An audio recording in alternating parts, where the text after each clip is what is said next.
ഈ വിഷപ്പാമ്പിനെ സ്വീകരിക്കുകയോ കഷ്ടം. അവസാന ലാപ്പിൽ സന്ദീപ് വാര്യരെ ആയുധമാക്കി സുപ്രഭാതത്തിലും സിറാജിലും പരസ്യം.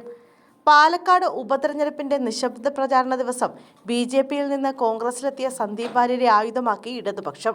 വോട്ടെടുപ്പിന്റെ തലേ ദിവസം സന്ദീപ് വാര്യരുടെ പഴയ പ്രസ്താവനകൾ പത്രപരസ്യമായി നൽകിയാണ് സരന് വേണ്ടിയുള്ള LDFന്റെ വോട്ടഭ്യർത്ഥന. ഈ വിഷപ്പാമ്പിനെ സ്വീകരിക്കുകയോ കഷ്ടം എന്ന തലക്കെട്ടിലാണ് പരസ്യം നൽകിയിരിക്കുന്നത്. AP വിഭാഗത്തിന്റെ സിറാജ് പത്രത്തിലും സമസ്തയുടെ സുപ്രഭാതം പത്രത്തിലുമാണ് LDF പരസ്യമുള്ളത്. സരനെ പുറത്താക്കി വർഗീയതയുടെ കാളകൂട വിഷയത്തെ സ്വീകരിച്ചെന്നും പരസ്യത്തിൽ കോൺഗ്രസിനെ വിമർശിക്കുന്നു. സന്ദീപിന്റെ പഴയ പല പരാമർശങ്ങളും ഉൾക്കൊള്ളിച്ചാണ് സരൻ തരംഗം എന്ന തലക്കെട്ടിൽ LDFന്റെ പരസ്യം. കാശ്മീരികളുടെ കൂട്ടക്കൊലയ്ക്ക് ആഹ്വാനം ചെയ്തതുൾപ്പെടെയുള്ള സന്ദീപ് വാര്യർ സമൂഹമാധ്യമ കുറിപ്പുകളും പരസ്യപേജിൽ ഇടം പിടിച്ചു.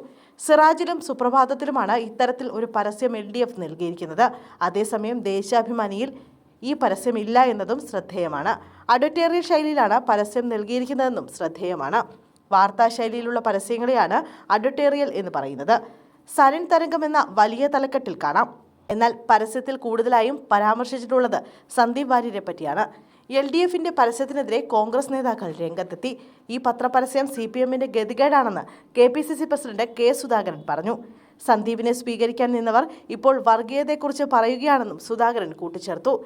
സരന്റെ പരസ്യവുമായി ബന്ധപ്പെട്ട് കോൺഗ്രസ് അനാവശ്യവാദം ഉണ്ടാക്കുകയാണെന്ന് മന്ത്രി MP രാജേഷ് പറഞ്ഞു. പരസ്യം എല്ലാ പത്രങ്ങളിലുമുണ്ട്.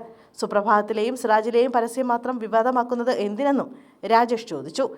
സന്ദീപിന്റെ വർഗീയത തുറന്നുകാട്ടുന്നതായിരുന്നു പരസ്യത്തിന്റെ ലക്ഷ്യമെന്നും MP രാജേഷ് കൂട്ടിച്ചേർത്തു.